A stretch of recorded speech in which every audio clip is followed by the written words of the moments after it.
Hi guys, Tyler here with On the Hunt with Alpen Optics. Today we have Rick White, head of Pro Staff, along with Mike McDonald. Don't forget to stick around with our weekly special.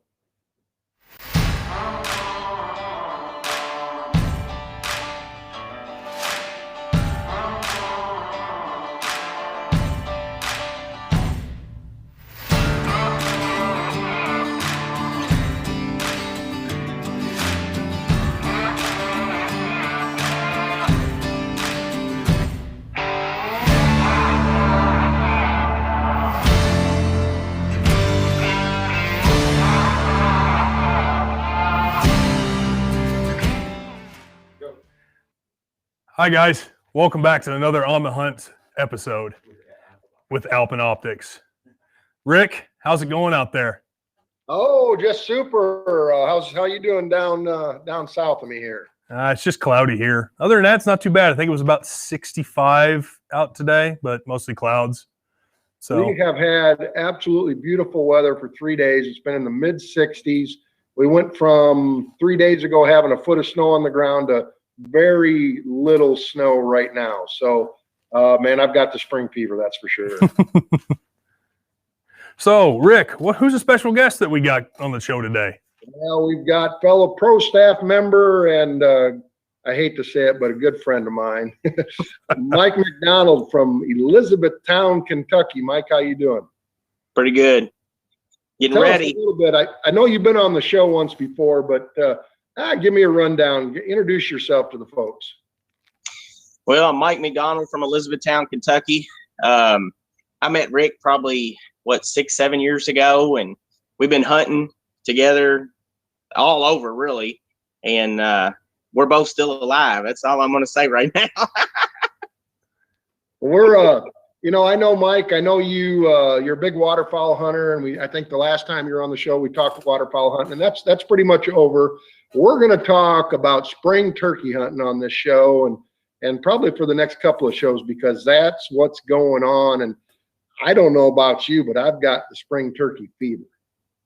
Yeah, me too. I got my windows open here at the house. My neighbor's been telling me there's been some birds gobbling back here like 150 yards by my house, and they've been gobbling in the evening because right now it's like 64 degrees out here. So I'm just kind of listening. I've been hearing them in the morning. They're gobbling good here and have been for, going on a couple of weeks now. But I had a gobbler in the backyard about 2 hours ago, and I pulled out a call and yelped at him, and he just kind of didn't pay any attention. And I cut really good at him, and he fired off a gobble. So, I'm getting ready. And I know that in the past, when you and I have hunted together, we generally have started down in Florida. And so I want to talk a little bit about early season turkey hunting in Florida. And, it's a hunt that a lot of people dream of doing. There's 4 subspecies of turkeys in the United States, and Florida has one of them, the Osceola. And it's really about the only place that you can go down and shoot one. And so, but you know what? I'm telling you, everybody can do it. There's a lot of good stake ground down there. And if you spend a little bit of money, you can hook up with a good outfitter, and it's worth going down there. You would absolutely love it. I know we've had a pretty good time. Oh yeah. Yeah. Well, like I was telling him earlier, I hate to say it, but you can probably go down there and find ground to hunt on, and just don't be afraid to ask people, even on private ground. If you can get where there's public ground around it and you see birds, if you talk to them, a lot of people probably would let you hunt. One of my best places I have to hunt was just because I had a conversation with a guy at Disney World, and I just went down there on a whim and ended up killing my first Osceola. And now I've been going back for 5 years, and Rick's been with me. You went twice, and then last year we had COVID, so it kind of shut everything down. And the guy that I hunt with had some heart problems and surgery, so we didn't really want to get around him. We didn't want to get him sick. We need him to be around for us. But last time you were on the show, we talked about, I think maybe you weren't on the show. Maybe it was last week or the week before. I talked about you and I hog hunting when we were slipping up on them hogs, and you forgot to put ammo in your gun. Well, we've already told that story, but I want to tell a little story about the very first time you and I went down to hunt Florida. So I'm going to paint the picture. Beautiful springtime morning. We got down there a day before season opened. We got up the day before, went out and listened. Turkeys were gobbling. We located them. We knew where they were. We knew where we wanted to set up. Everything was perfect. So we went ahead and set up our blind later that afternoon, I believe, or maybe even that morning. I don't remember, but we had our blind set up for the next day. And I remember getting to Florida and having all this stuff in my vehicle. And I asked you, Mike, I said, do you want me to get my decoys out? And you said, no, we'll use mine.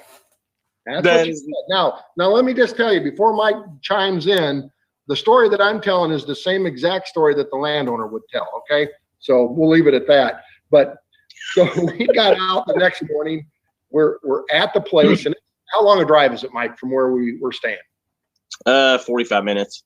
Yeah, so we're 45 minutes away, and we're out there, and Mike says, Rick, where's your decoys?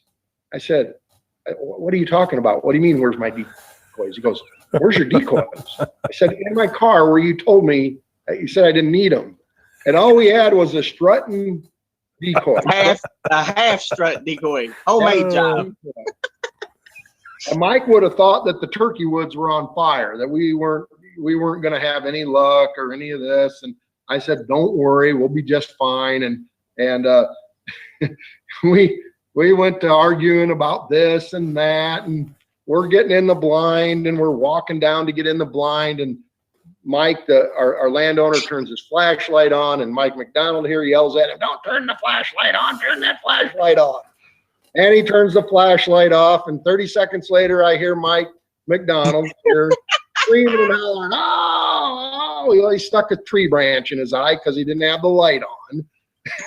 And it was I said, give me the light.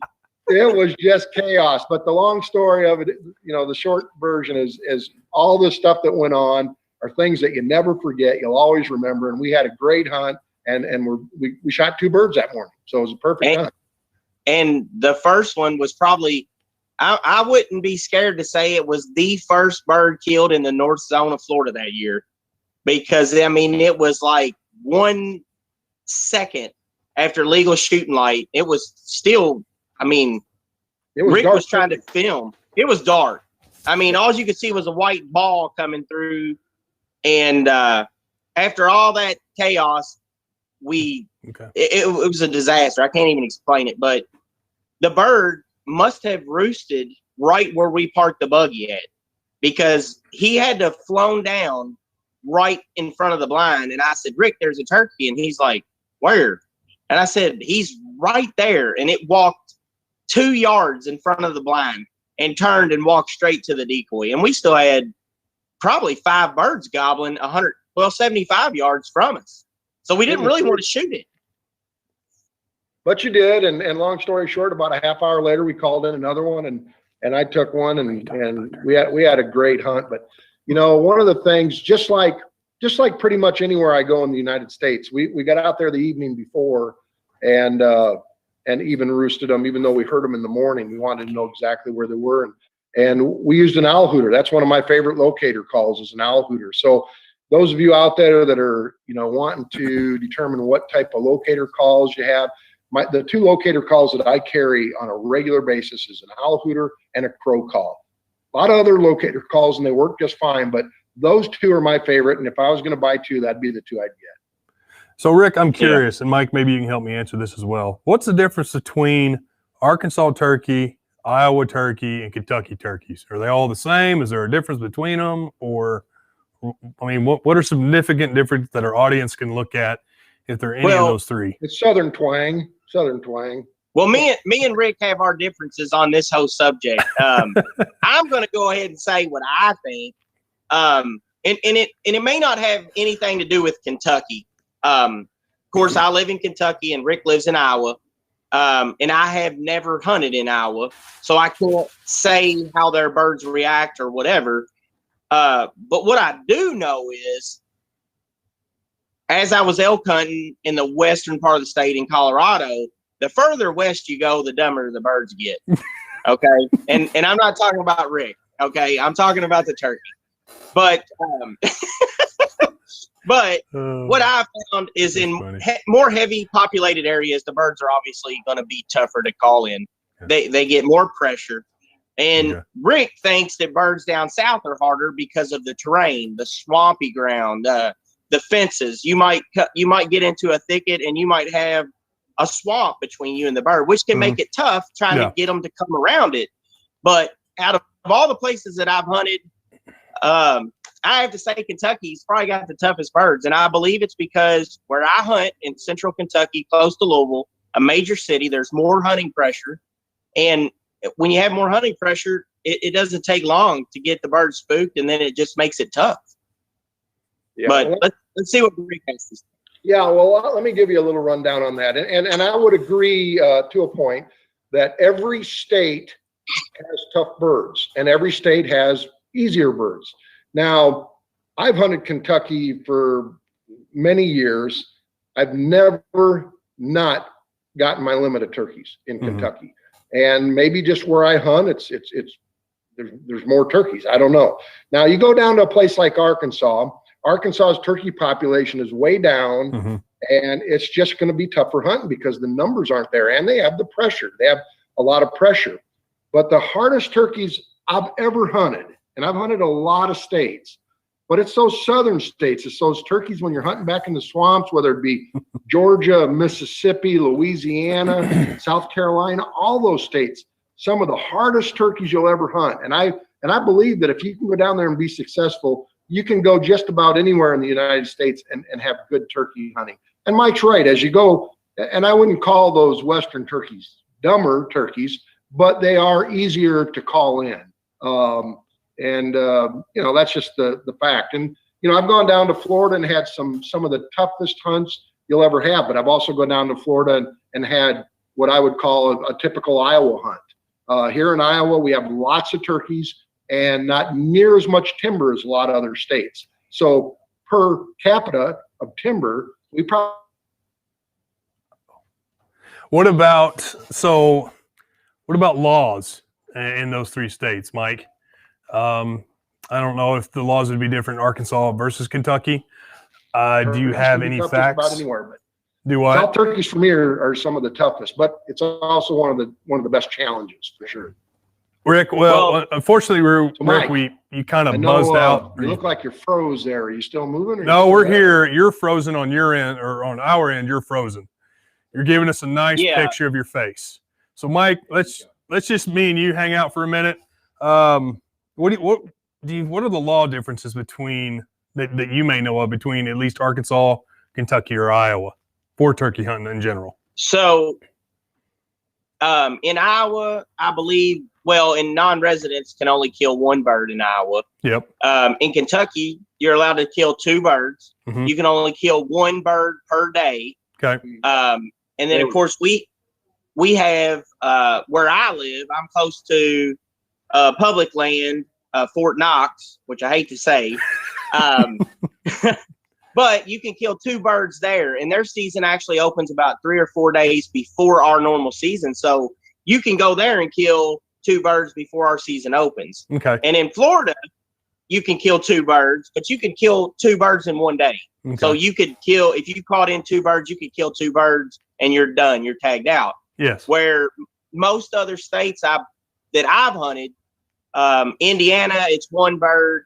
I think in Georgia, you can kill 3 birds and you might be able to kill multiple birds in 1 day. Rick would know the answer to that. Maybe. Rick, glad to see you back. Is he back? Maybe. Is he still frozen? Well, they're just now thawing out in Iowa, so that's true. I mean, they are a bunch of cavemen up there.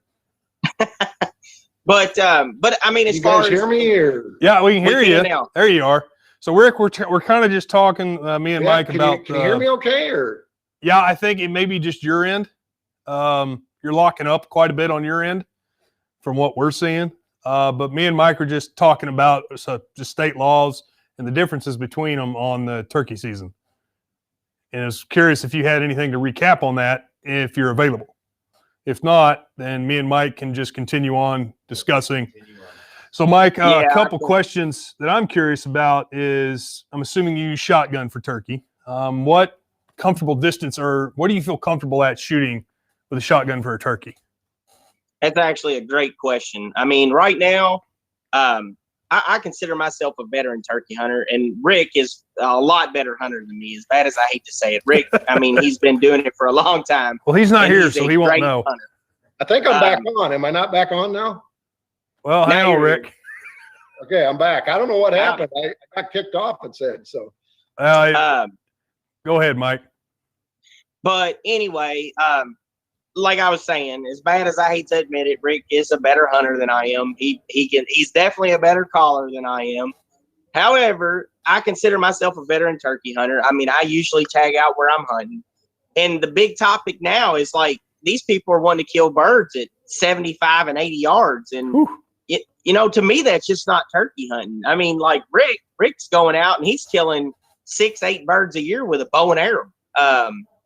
In my opinion, if you can go out and kill multiple birds with a bow and arrow, that is a great turkey hunter. That means getting them in close, in your face, and that's what turkey hunting's about. Yep. If you want to shoot 100 yards, that's what we deer hunt for. You get the rifle out and you can shoot 100 yards. But correct. My preference on turkey is I really don't want to shoot over 35 yards. And people buy a $60 box of shells. I personally have been shooting Winchester Supremes, or I think they're called Double X now. It's a $10 box of shells. It's $1 a shot. Mm-hmm. And there's no doubt in my mind at 35 to 40 yards, it's going to do what it's supposed to do. Mm-hmm. And I really don't want to shoot any further than that. I mean, that's all part of the game to me. As frustrating as it is when they're out there 75 yards and you want to take that shot, just go home. Go back 3 days later and it could be a totally different animal and he could be 7 yards from you. It's just like Rick says, you got to take their temperature and you got to know what they want to do. And when they're ready to commit, they're going to come in. Yeah, everybody's shotgun shoots a little differently. And then of course, every choke shoots a little differently. So you really need to go out and pattern your gun. And I would also say 40 yards and in, and if possible, 30 yards and in. And if you'll practice at 20 and 30 yards and you know how your gun shoots, there's no reason to miss. And here's the fun thing about turkey hunting. Yeah, I can shoot a turkey at 40 yards, but if I let him get to 30, I've enjoyed him that much more. And if I let him get to 20, I'm enjoying it even more. And at that point, he's not going anywhere. So, make sure they're close enough. Don't guess. We sell rangefinders. So we do. If you're one of those that has shot at a turkey and missed because it was too far, know your distances. Take a rangefinder with you. I mean, it's simple and easy to figure out what your distances are at that point. Well, and another thing too, I mean, like you were saying, if you try to get them in close, me and you both have killed turkeys at 7 feet. If you shoot at a turkey at 7 feet or even 7 yards, if you miss, you have an opportunity maybe for a second shot, or if you don't make a great shot, you may get a second shot. When you're shooting at a bird at 50 yards, you're not getting another shot, and then it's wounded. So would you rather get him in a little closer and possibly take a second shot and be more of an ethical hunter? That to me means the world. I mean, we've all lost turkeys, and if you say you haven't, I mean, you haven't hunted. I mean, that's just part of it. But definitely the closer in, the more ethical, and you're going to get a follow-up shot if you need to. Well, the other thing is too, you get them at 10 yards theoretically. I mean, you either kill them or you miss them because you have such a tight pattern. You're not wounding turkeys. Now, however, if you want to mount that turkey, take it to a taxidermist. I might not want to shoot it at 10 yards. You might want to shoot it at 25 or 30 yards, but you'll be just fine. So I got a couple questions from the audience, actually. It's from Michael Giovanni. First question is, have either of you have the slam turkey, whatever the heck that means? And the next question is from St. Mike Giovanni. What are the thoughts of fanning? Yeah, well, first of all, I've shot many grand slams, and what he's talking about are the 4 subspecies of turkeys in the United States, taking each and every one of them, and I've done that quite a few times. We expect you to do it, though. What's that? We expect you to do it. I have killed 2 Rios. I have killed 4 Osceolas, and I've probably killed 70 Eastern. So I have 3 of the 4, and I'm just waiting on Rick's coat to go that way, and I'm gonna hang on to the tails. Yeah, we're talking about maybe heading out to South Dakota this year. So if we do, we'll fulfill Mike's grand slam. Now, the other thing Mike was asking about is fanning, or Yes. a turkey. It's called turkey reaping. So what it is it's holding a fan up and sneaking out into a field, Yep. trying to get a turkey to come to you. You know, Rick, yes. tell them the story of our Florida with our buddy Mike and the fanning. Tell them part of the story. Well, you feel free, but let me finish here and then I'll let you get into that. But so, some people say they developed this reaping 15 years ago or whatever. Honestly, I did it about 45 years ago. And I wasn't the first one to do it. I had heard from somebody else, but I will tell you this, it is very dangerous. Crap. And we lost. Okay, We lost Rick again. And sometimes it does give. he's back. Yeah, but he's in and out. All right. So, Mike, until we get an actual stable connection with Rick again, Well, go ahead. what he was saying is it's very dangerous. You need to know your ground. You definitely don't want to do it on public ground. It's not a great idea. I mean, it's scary enough using a strut and decoy on public ground, because a lot of people, they just like to shoot. There's turkey hunting probably has the most accidents of all hunting there is, which there shouldn't be one accident. Correct. I mean, there are times when I really just can't say that there's the reason for an accident.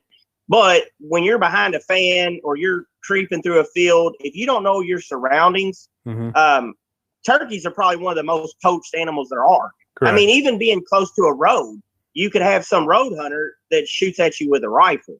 So unless you know the ground and you know that there's no one else around, I wouldn't advise it. But it can be fun in the right situation. With precaution, and if you're hunting with someone, they need to make sure that you're both on the same page, because a lot of hunting accidents are between father and son or buddies.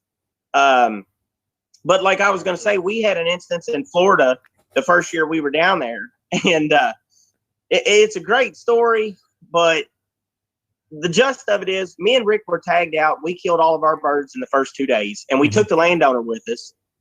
And we had a bird, and he wouldn't commit. He was actually on the other side of a fence, but we're hunting, and there's, of course, houses all around you in a subdivision, because you're in Florida. I mean, we're 35, 40 minutes from Tampa. So you can imagine where we're hunting at. And the bird would gobble, and he wouldn't respond. So I went and got that little half turkey that me and Rick was talking about is just a tail and a head on a stick. Yeah. And I got down and was crawling through the thickest stuff. If you've ever been in Florida, the underbrush is, 2.5 feet tall, 3 feet tall. So you can pretty much crawl and never be seen. Correct. Well, I took that decoy and I was holding it above my head, and Rick and Mike were behind a tree, and the turkey actually came and flew up on a fence post and just stopped and went into strut, and his face turned blood red. And he flew down off that fence post and came a dead run. Well, I'm watching this bird come running towards me, and I'm thinking, man, you better hurry up and shoot, or I'm going to get attacked. And finally, he shot it about 25 or 30 yards from me. And it was one of the craziest hunts that I'd ever seen. And I mean, it just works. Yeah. But we also knew where we were hunting, there was no one else hunting. And I think that property is about 300 acres. So we just happened to be on a logging road, and the bird was gobbling, and we couldn't tell if it was on, our property or someone else's, but it was real thick in there. But right. And the other thing was, it wasn't like we were crawling up and reaping with the turkey. We crawled up, got into position, and we just weren't able to get out and stick up the decoy. So Mike just held it up and moved it up and down. So it wasn't, it was a little different situation, but it did work. So sure. As far as the tip of the week, fanning is probably not the best option if you have an option. Is that what I'm getting? Well, yeah, again, if you want to do it, and I don't want to say that the people that do it shouldn't, that's their decision, but just make sure that safety is always in the back of your mind. But of course, here's the tip that I would like to share for this week, a turkey hunting tip. Those of you that are going out, I know a lot of people are starting to shoot red dots on their scopes. And the easiest way to sight, whether it be a scope or a red dot or whatever you're going to shoot, is go out and step off about 5 steps, okay? And shoot at a bullseye at about 5 steps, because you're going to have a pattern about the size of a 50-cent piece. Okay, now you know exactly where your pattern is, and you can adjust that at that short distance. And then when you get it sighted in just perfectly, if you'll go back and shoot it at 20 and 30 yards, you'll see that you're right on target with the majority of your pattern. Because if you try to sight it in at 20 or 30 yards, then you're looking at it and you're trying to determine, okay, my pattern's a little bit over here, I'll move it to the left, but how much? It's just so much easier to move your pattern over when you have, you know, a pattern that's about the size of a 50-cent piece. Just move it over into the bullseye. And when you do, you're sighted in and you're ready to go. So that brings us to the next thing. Since you got a tip, how about this weekly special that we got going on right now? Well, you know, I'm going to let you talk about the special here in a minute, but something to think about when you're in the turkey woods, okay? You know, binoculars are important to any hunter. And one of the things that I hear from a lot of people is, I don't have enough binoculars. You know, I put one in my car. I've got one in my deer vest. I've got one in my turkey vest. You know, I've got them in all different situations. But my turkey hunting binoculars, I put through the ringer, because I'm out in the rain. I'm out in when it's muddy and dirty. I'm crawling sometimes, and I don't take my most expensive pair of binoculars to the turkey woods like I do in the deer woods. Yes. So our special today really is with the turkey hunter in mind. It's a pair of binoculars that you just go ahead and throw in your turkey pack, and you'll be glad you had them. Tyler, I'll let you talk about it a little bit. So with this great special, I'm not going to move them much. Let me get a nice little wonderful product shot here. These are going to be 10 by 34s, Alpen wings. The great thing about these are they're a roof bridge, or a roof open, I apologize. And they're going to be AK4, so Bach 4 prism, that are fully coated. And the good thing about it also is they're light. They're extremely light. They're very durable, so they can go in a backpack. Heck, they can go in your truck. They can just stick around your neck, and you won't even feel them. They're that light. And that's you hit the nail on the head, Rick. It's designed for turkey hunters because it's lightweight, it's compact. They won't get in the way of anything, and you can literally throw them anywhere, and they'll be fine.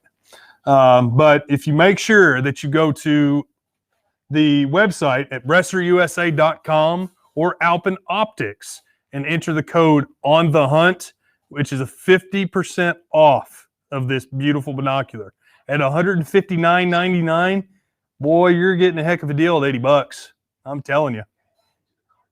Yeah, and I believe they're waterproof as well. Is that they right? are actually waterproof, to believe it or not. So they can hold out in the rain just as well. You got to remember that when you go to the cart, you got to add it to the cart, and there's a little promo code at the bottom that you got to put on the hunt. And you got to do the product code as well, which the product code is, you have to select the Alpen binoculars, wing series, a 10 by 34, or the model 542 is what they are. And then once you proceed to checkout, enter the promo code on the hunt. Yep, all lowercase, lowercase, no spacing. Yep. Yep. And hey, an excellent pair of binoculars just to throw in your turkey vest, because I don't know about you guys that are out turkey hunting, but my binoculars take a beating in my turkey vest. I mean, I'm sitting on them sometimes. I'm throwing my vest in the back of the truck, and I'm not taking stuff out of it, and so on and so forth. So you want a pair that's going to hold up, but you also want a pair that if you get a little dirt on them or you get them scratched, you're not going, oh my gosh, my $1,000 pair of binoculars I just ruined. No, these will hold up, but it's a great pair. It's the right size. throw them in your turkey vest. You'll be glad you have. So what do you think's going to happen next week on the hunt with Alpen? Well, you know, first of all, I'm probably going to be heading down south. So we'll have to see whether or not I'm able to make the show. If not, we'll have somebody in my place. And I think we've got one of your local employees there, Ryan. Oh yeah. I'm going to try to get him on the show if we can get him on. I'll get him on the show. Don't you worry about that, Rick. I'll get him on. He's on our pro staff. He's an Arkansas boy. He's my right hand man when I've got to call down there and have a question, and he'll talk a little bit about you know, the optics and how to take care of whatever situation you might come across. But he's also a hunter, so we're gonna let him talk about turkey hunting and deer hunting down in Arkansas. Well, Mike, Rick, again, it's been fun with you guys. We can't wait to see you again next time, Mike. Rick, as always, we'll see you again. Thanks again, everybody, for tuning in for On the Hunt with Alpen Optics. I'm Tyler, signing out.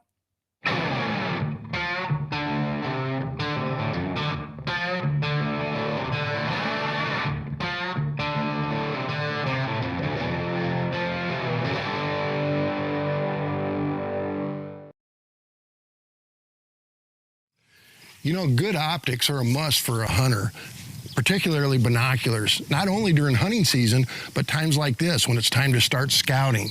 But there's one thing you need to do when you get your binoculars that a lot of people don't realize. You need to set them up for yourself. Everybody's eyes are a little bit different. And here's how I do it. It's simple and easy. Just take the binoculars and just kind of grab good focus on an object.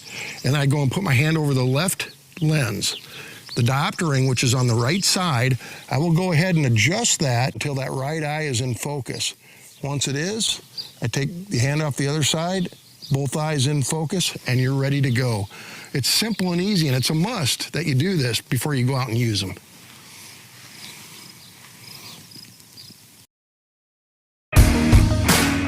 Hi, I'm Rick White, and today I want to talk to you about Alpen's new high-powered scopes. Now, high-powered scopes are great for long-distance shootings in big and small calibers alike. Now, one of the problems that you have with shooting long distance sometimes is the amount of light that you're actually gathering through the scope. So there's a few things you can do to help you with that. The new honeycomb system comes in actually 2 stages, depending on how much light you want to reduce. You can use just the honeycomb by itself, the tube by itself, or you can put the honeycomb in the tube and use them together. Both great ways to reduce light when shooting long distance.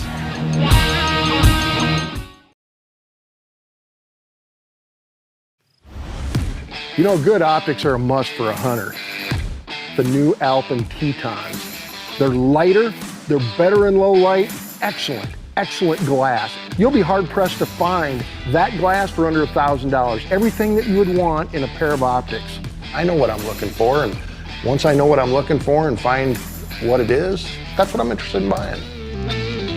The bottom line is they're affordable, they're lighter, and they're great in low light. The new Alpen Tetons. Another deer coming out.